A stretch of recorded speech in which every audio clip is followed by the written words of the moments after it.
Vicente, cuando quiera. Muy bien, pues muchas gracias, querida Vanessa, y bueno, bienvenidos a todos, ¿no?, en esta segunda sesión del seminario dedicado a la historia de la escritura, ¿no? Hoy quería centrarme en dos aspectos específicos o bastante específicos de la escritura medieval, como son la braquigrafía, que es el estudio de las abreviaturas, y también de la onomástica, es decir, cómo surgen los nombres, sobre todo los apellidos, en la Edad Media y qué relación tan estrecha guardan los apellidos precisamente con la práctica notarial que ejercían los notarios en la Edad Media. Bueno, me voy a centrar para ello en documentos escritos específicamente en Castilla y León. Entonces, bueno, más o menos vamos a ver ahora, traigo aquí algunas pequeñas muestras, ¿no?, de los tipos de letra que vimos el martes pasado. Aquí tienen unos ejemplos de las cantigas de Santa María, ¿no?, que como ven pues está en una letra gótica libraria pues bastante muy cuidada, ¿no?, que se pueden leer perfectamente, ¿no? Vemos cómo también se intercalan otros colores, el empleo de letras mayúsculas. O sea, vemos aquí que es un texto muy cuidado y que se puede leer pues perfectamente, ¿no? Como vemos aquí al principio, Don Afonso de Castella, de Toledo, de León, Rey, ¿no? Se lee todo bastante bien. Esta letra gótica libraria. Aquí tendríamos otro ejemplo de gótica documental. También es un texto bastante cuidado, vemos ahí cómo escriben totalmente de forma recta, cómo cada palabra aparece separada de las demás y también cada letra se escribe de forma independiente, separada. Entonces también es un documento que, pese a estar escrito en latín, pues se entiende perfectamente, ¿no? Vemos en la primera línea, pues, inde nomine, bueno, veríamos que nomine estaría abreviado, ¿no? Ego, Johannes, ¿no? Vemos que se lee bastante bien. Ya con la escritura precortesana de finales del siglo XIV y comienzos del siglo XV, ya pues la cosa empieza a dificultarse un poquito, ¿no? Porque vemos que es una letra ya más cursiva, vemos los bucles que empiezan a aparecer uniendo unas letras con otras, o como los astiles de las letras empiezan también a aparecer de forma oblicua en vez de forma recta. Y ya, bueno, vemos aquí cómo se acentúa todavía más en un documento de letra de escritura cortesana. Este documento procedería de Montbeltrán, del sur de Ávila. Entonces vemos cómo también, bueno, está así más o menos cuidado, pero ya la letra ya no se entiende tan bien. Vemos aquí este otro ejemplo de escritura cortesana, también del siglo XV, y aquí ya pues se dificulta bastante, ¿no? Aquí tendríamos Nos, Ferran Sánchez, de Pareja, Juan Fernández. Vemos que, bueno, cuesta mucho más la lectura y observamos cómo está lleno de bucles, ¿no?, en ocasiones juntando unas palabras con otras. Es decir, para ir de una palabra a la siguiente, en lugar de levantar la pluma, como eso supondría perder tiempo, pues directamente hago una raya que una con la siguiente palabra y sigo escribiendo. Y aquí vemos otro ejemplo ya de escritura procesal, que ya vemos como prácticamente en cada línea pues da para escribir 2, 3 palabras, ¿no?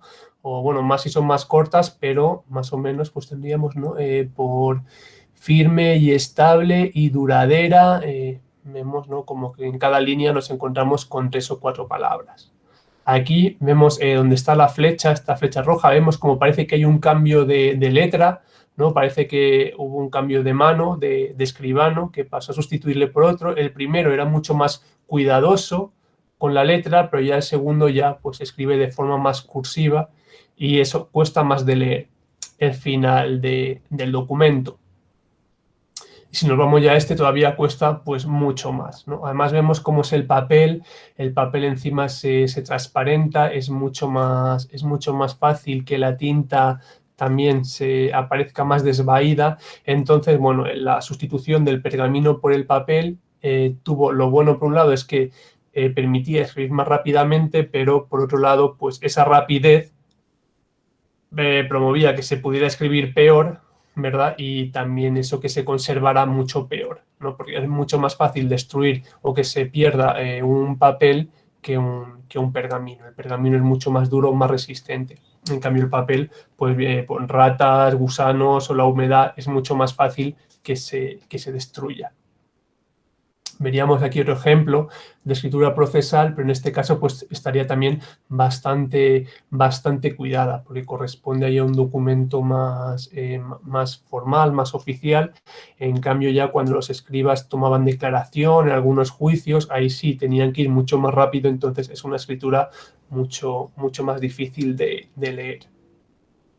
Y finalmente vemos aquí la humanística. Esta sería una letra ya del siglo XVII o quizá comienzos del XVIII, y vemos ya cómo claramente se lee mucho mejor. Aunque es una letra bastante cursiva, ¿no? Pero bueno, es una letra bastante armoniosa, ¿verdad? Y que se entiende bastante bien. Y pasamos ahora a la braquigrafía. La braquigrafía, con este nombre tan raro, ¿no? Que es poco usual. La braquigrafía se refiere al estudio de las abreviaturas, que eran muy frecuentes en los textos medievales, ¿no? Y bueno, como casi todo en la Edad Media, muchas cosas son heredadas o provenientes de la antigüedad grecolatina, y este también sería el caso de las abreviaturas.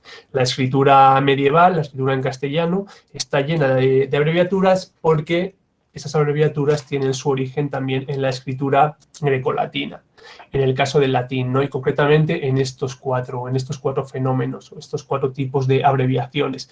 En primer lugar, teníamos lo que se conoce como las literales singulares, ¿no? Que por ese nombre nos referimos a las siglas, ¿no? Eran las siglas que se hacía juntando varias letras iniciales de varios nombres. Pues esas siglas, en un principio, en la antigüedad, se empleaban para abreviar los nombres de persona, ¿no? Pues en mi caso, pues yo me llamo Vicente Marce Rodríguez, pues escribiríamos VMR, sería una litera singular. ¿Cuáles son las causas, se cree, de que aparecieran estas literas singulares, estas siglas? En primer momento, la superstición.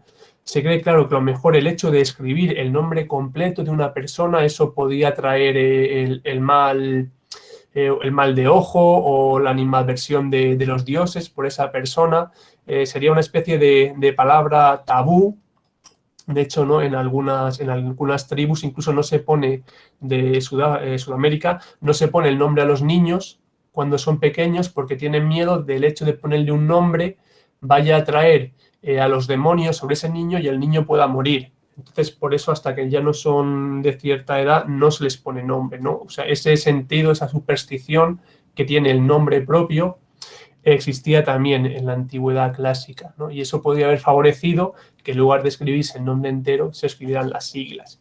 Y luego también tenemos, pues que en muchos casos como origen, el origen de la escritura en muchos casos aparece en las inscripciones, es decir, en las lápidas, o en pues, lápidas que se podían poner no solo en una tumba, sino para conmemorar un arco del triunfo o cualquier cosa. Entonces la lápida o la arcilla o lo que sea, pues suele ser no hay mucho espacio para escribir, es una piedra, y hay que tener en cuenta que la escritura romana en un primer momento era mayúscula, o sea, con lo cual las letras eran mucho más grandes, entonces teníamos muy poquito espacio y me tiene que caber un texto completo. Pues, ¿qué hacíamos? Pues abreviar, ¿no? Y en este caso, pues eso, escribiendo solo las iniciales.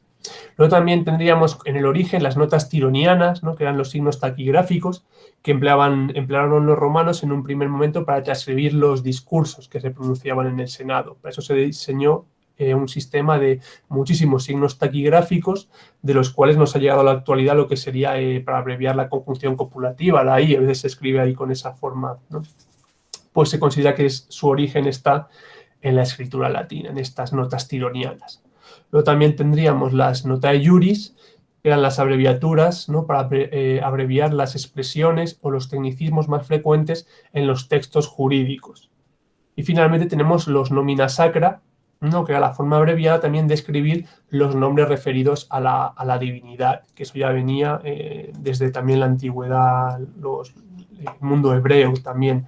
Es decir, se consideraba que escribir el nombre de Dios era, pues eso, pues poco más que un pecado. Entonces lo que se hacía era, por ejemplo, escribir solamente las consonantes, ¿no? Y en el caso de Yahvé, pues tendríamos escrito solamente sin vocales. Se cree que eso también, todo esto pudo influir en el surgimiento de las abreviaturas en la escritura medieval, ¿no? Entonces, ¿qué tipos de abreviaturas? ¿Cuáles son las más frecuentes que nos encontramos? Pues en primer lugar tenemos las abreviaturas por suspensión o apócope, es decir, por truncamiento, que consiste en quitar las letras finales de la palabra, ¿no? Tienen ahí algunos ejemplos, pues el caso de dent, con una O pequeñita para dentro, o una M o N con una O pequeñita, una O volada se llama para monasterio, o una A pequeñita para otra, es decir, se escribe una letra volada y ya esa letra viene a simbolizar el resto de la palabra que no se ha escrito.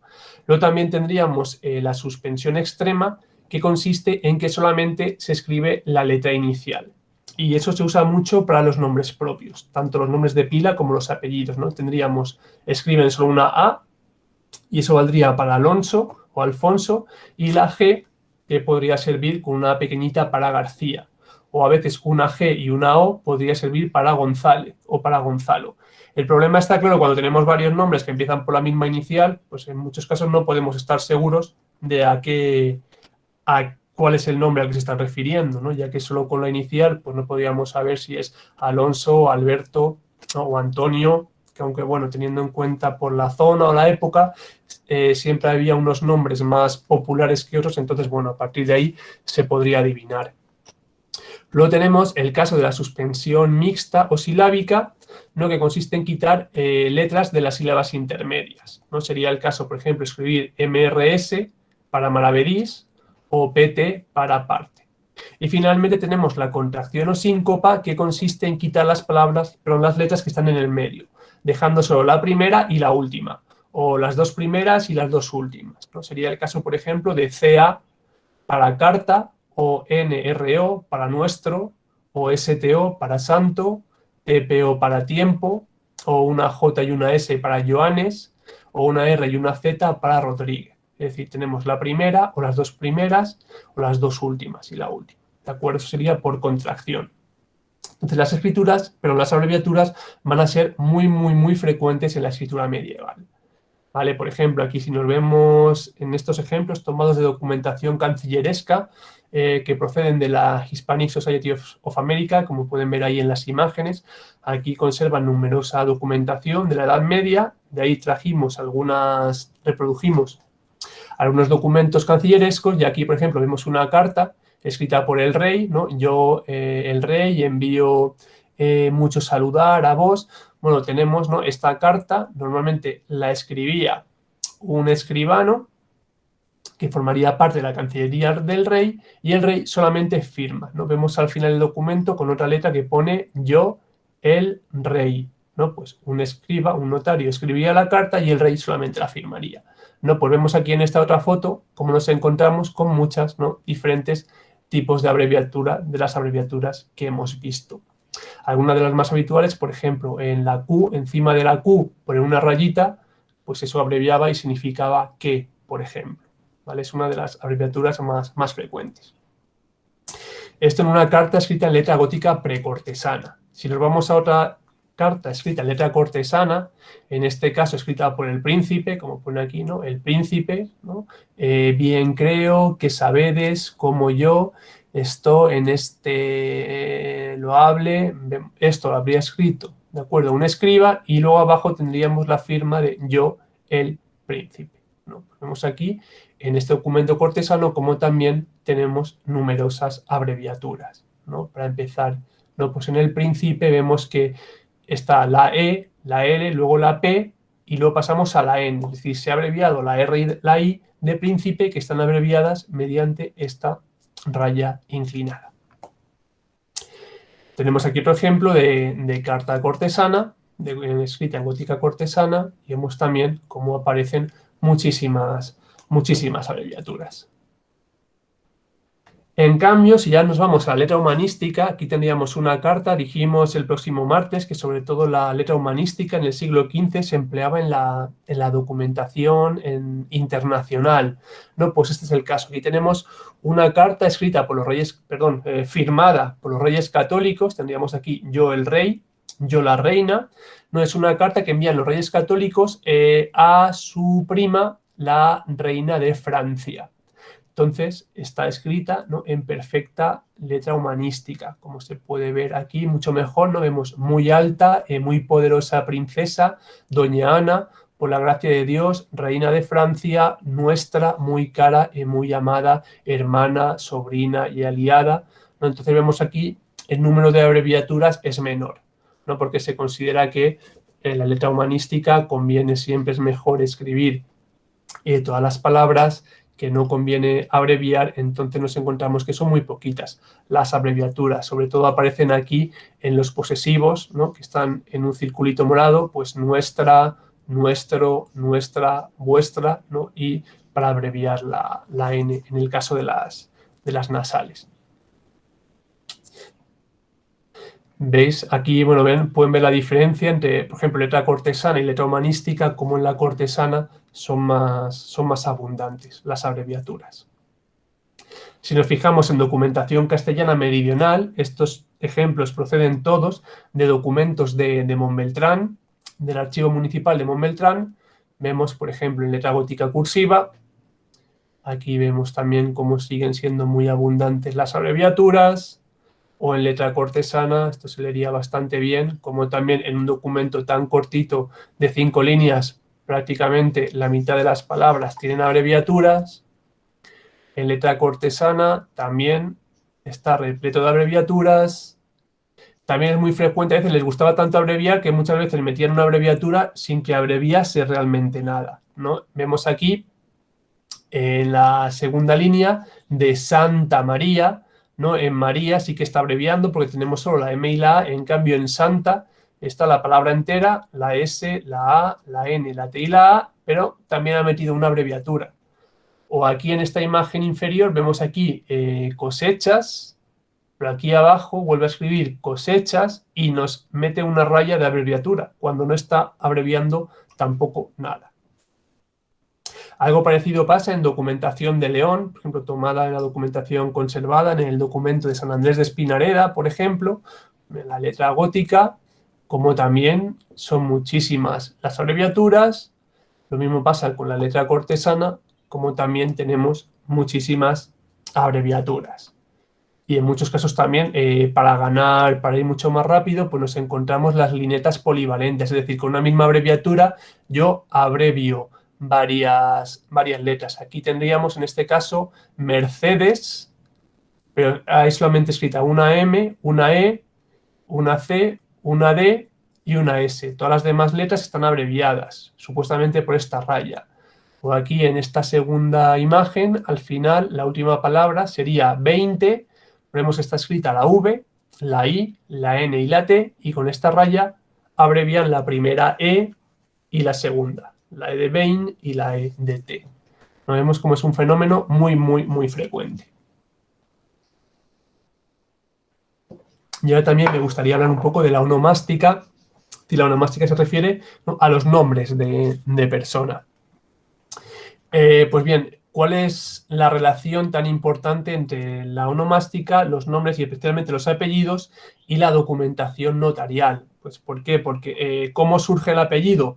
Pues el apellido surge precisamente de cuando los notarios tenían que escribir un documento, pues claro, o era importante alguien en un testamento o en una venta, sí, pues yo vendo este documento a mi vecino Jorge o Juan. Y ya, ¿pero qué Juan? Porque hay 20 Juanes en el pueblo y si no había apellidos, pues entonces, claro, ya surge la necesidad de especificar con algo más a quién le estoy vendiendo, a quién le estoy donando, a quién estoy haciendo testamento, ¿de acuerdo? Entonces, hace falta añadir algo al nombre para yo identificar a qué persona. Entonces ya eso se empieza a ver a partir sobre todo del siglo XI y el siglo XII es cuando se hace necesario introducir otro elemento para identificar a las personas. Bueno, por ejemplo, si nos damos cuenta, hay una tendencia a lo largo de toda la Edad Media a que cada vez fuera menor el número de nombres de pila. Aquí, bueno, en un estudio que se hizo, sobre todo en este caso, sobre todo si no recuerdo mal, pero para nombres catalanes, nos encontramos con que en el siglo XI había una ratio de 1 por 1,3. Bueno, es decir, había un nombre por cada persona y un tercio. Es decir, había, por ejemplo, 172 nombres diferentes para 238 personas, ¿no? Y eso teníamos un ratio pues, de 0,72. Eso en el siglo X. En el siglo XI, ¿qué pasa? Ya tenemos un ratio de 1,3. Es decir, hay un nombre diferente por cada 3 personas.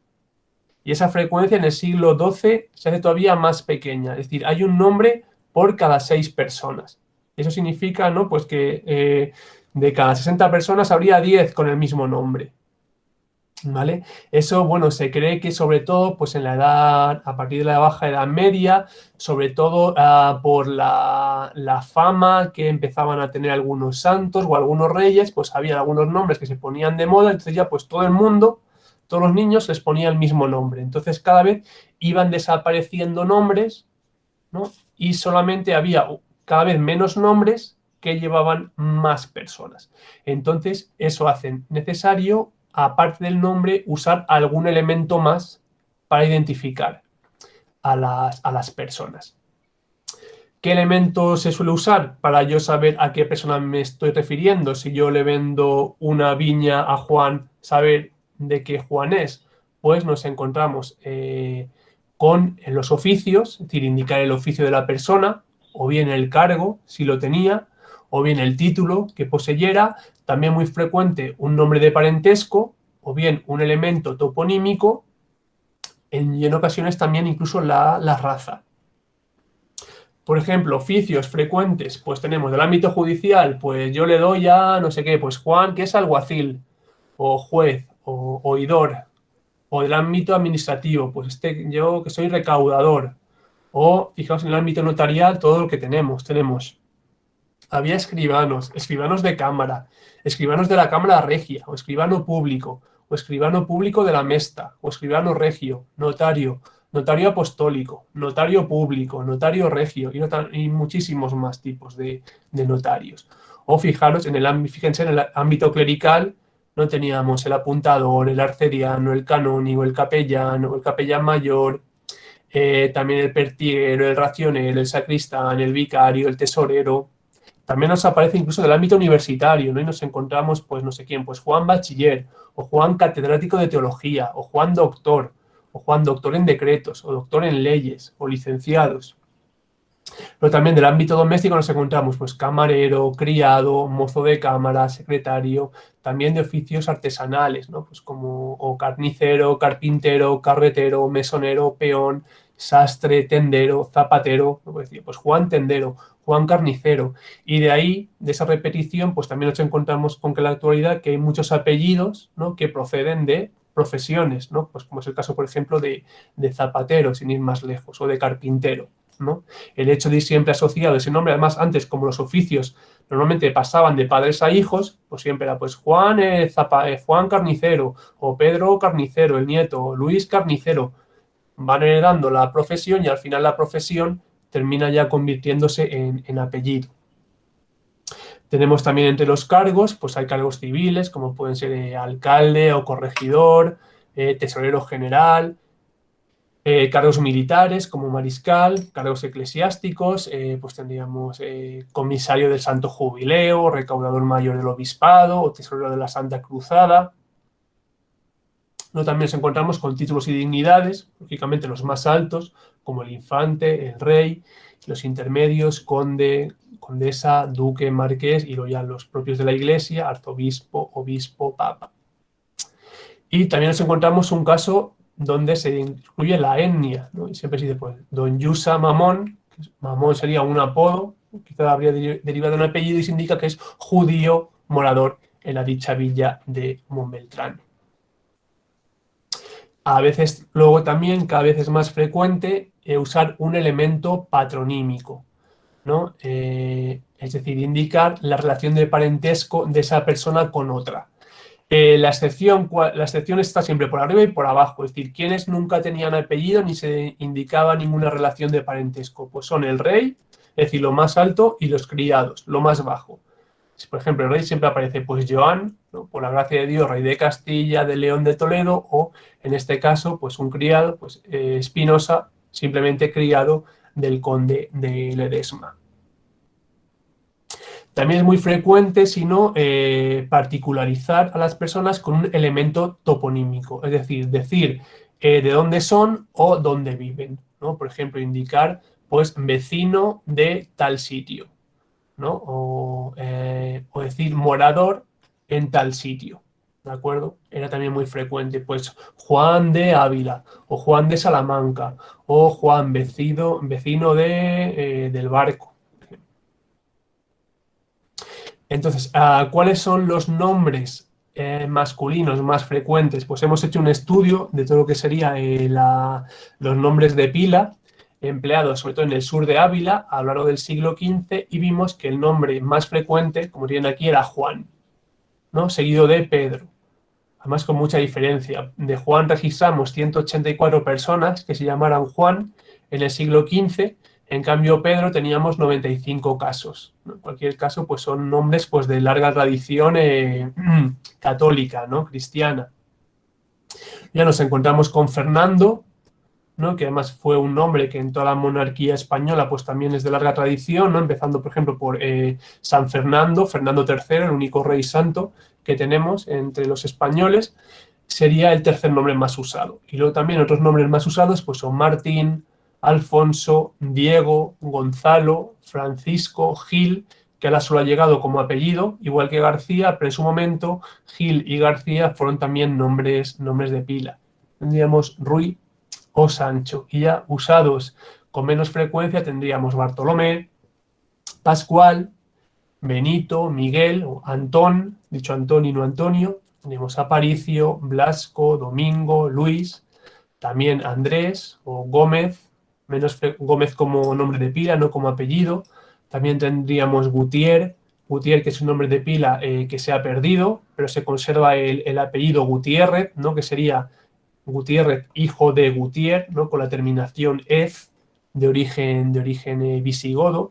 También tendríamos el caso de Toribio, Lope, que es un nombre que también se ha perdido y solo se conserva como apellido, con López, con el patronímico. También tendríamos Cristóbal, Enrique, Esteban, Nuño, y solo con dos ejemplos en todo el siglo XV, pues ya encontramos Álvaro, Ambrosio, Beltrán, Gabriel, Marcos, Mateo, Salvador, Santos, Tomé y Vasco. Y finalmente, con un solo ejemplo, pues encontramos Antonio, Arias, Blas, Clemente, Díaz, usado como nombre y no como apellido, Diosdado, Felipe, Fortún, Gaspar, Íñigo, Juzbado, sería uno de los nombres de origen visigodo seguramente, Lucas, Manuel, Nicolás, Ochoa, Ortego, posiblemente vendría de Ortiga, Pablo, Ramiro, Salomón, Suero y Yusa de origen judío.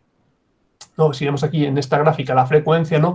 Vemos la total diferencia que existe, ¿no? En el nombre de Juan con respecto a los demás, ¿no? Pedro, Fernando, Martín y luego Alfonso, como están ya, o Diego, a bastante distantes, que sería Juan el nombre preferido por los abulenses en el siglo XV.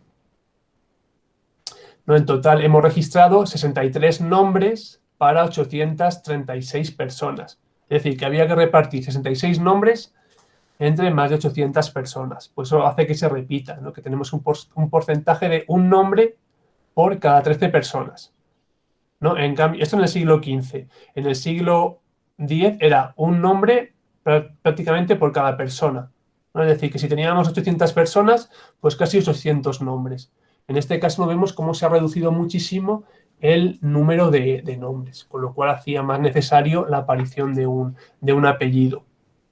En el caso de las mujeres, pues su presencia en la documentación pues es mucho más escasa, es decir, hay pocos documentos donde nos encontramos la presencia de mujeres. Aparecen en algunos casos pues vendiendo cuando venden o donan algún bien, o también algunos testamentos, no sé, todo, pues las mujeres más pudientes son aquellas que en esta época suelen aparecer en la documentación. En este caso son muy poquitas las mujeres, vemos el nombre más frecuente. Si el masculino era Juan, pues el femenino es Juana, y luego también tendríamos Catalina, y luego después Ana, Blanca, Inés, Isabel, María, Mayor, digamos Pedrona, ¿no? Ese femenino de Pedro, y Teresa, ¿no? Pero vemos que son muy pocas, que la mayoría se han conservado, ¿no? Salvo Mayor, ¿no? Que no ha trascendido a la actualidad. ¿Cuál es la procedencia de estos nombres? Pues aquí pueden ver la distinta procedencia. Algunos nombres vendrían de las lenguas prerromanas, es decir, de las lenguas habladas en la península ibérica antes de la llegada de los latinos. No tendríamos otros nombres que ya sí que vendrían del latín. Algunos tendrían a su vez del latín, vendrían de la lengua de los etruscos, es decir, los antiguos pobladores de esa región de Italia antes de que se fundara el imperio romano. Son unos nombres etruscos que pasan al latín y del latín pasan al castellano. También lo tendríamos nombres de la época republicana, luego de la época imperial y luego otros nombres del latín, ¿no? Del latín eclesiástico, ¿no? Que el latín adopta del hebreo o del arameo, ¿de acuerdo? Los adapta al latín y de ahí también pasan al castellano. Luego hay nombres procedentes de otras lenguas romances, del portugués algunos, pero sobre todo del francés, algunos también del italiano, pero en su mayoría son del francés y del provenzal, porque vimos el martes que Francia había tenido una influencia muy grande culturalmente en España durante la Baja Edad Media. Algunos vendrían del griego, pero también a través del latín. Otros vendrían de las lenguas germánicas, es decir, serían nombres que trajeron los visigodos cuando se asentaron en la península ibérica, y luego tenemos otros nombres que vendrían del hebreo y del arameo y del árabe. Algunos directamente pasarían a lo mejor del árabe al castellano, pero también lo más fácil se cree es que también los nombres en hebreo, arameo o en árabe pasarán a través del latín.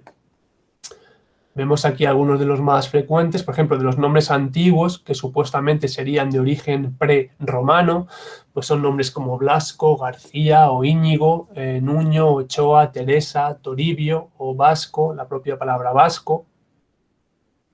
Entre los nombres de origen latino tendríamos Antonio o Antón, Blas o Lope, que vendría de lobo, Mayor, Pablo, también Fortún, Martín.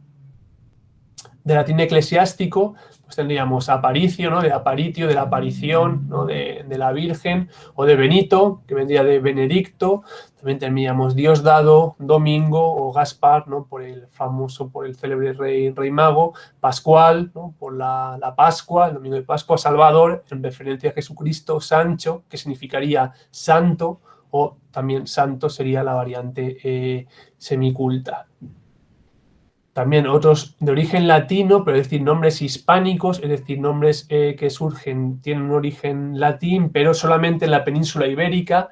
Pues tendríamos Arias, que quizá vendría de Ares, del dios de la guerra, o Díaz, o Diego, que podría venir de Santiago, y también Ortego, ¿no? Que quizás vendría del apellido Ortega de Ortiga. Y de otras lenguas romances, pues tendríamos Francisco, ¿no? Que vendría del italiano, y del provenzal tendríamos Gil o Luis. Y también de origen griego, aunque hemos visto que en muchos casos pasan a través del latín, tendríamos pues nombres como Ambrosio, ¿no? Que significaría inmortal o divino, Andrés, que significa viril, masculino, Catalina, Cristóbal o Esteban, Felipe, Inés, Lucas, Nicolás o Pedro. De origen germánico, traídos por los visigodos que se asentaron en la península a partir del siglo IV y V, pues suelen ser nombres que empiezan por A o que tienen alguna R de por medio, pues son casos como Alfonso, ¿no? Que significaría sobre Adán la palabra noble, o Alonso también, que vendría de Alfonso. También tendríamos Álvaro, con la apócope Álvar o Alvar, dependiendo. También tendríamos Beltrán, ¿no? Que vendría de verd, famoso o brillante. Blanca, Enrique, ¿no? Significaría patria, hogar o poderoso. Y también Fernando, ¿no? Que significaría como paz, también tendría en su origen hombre de paz.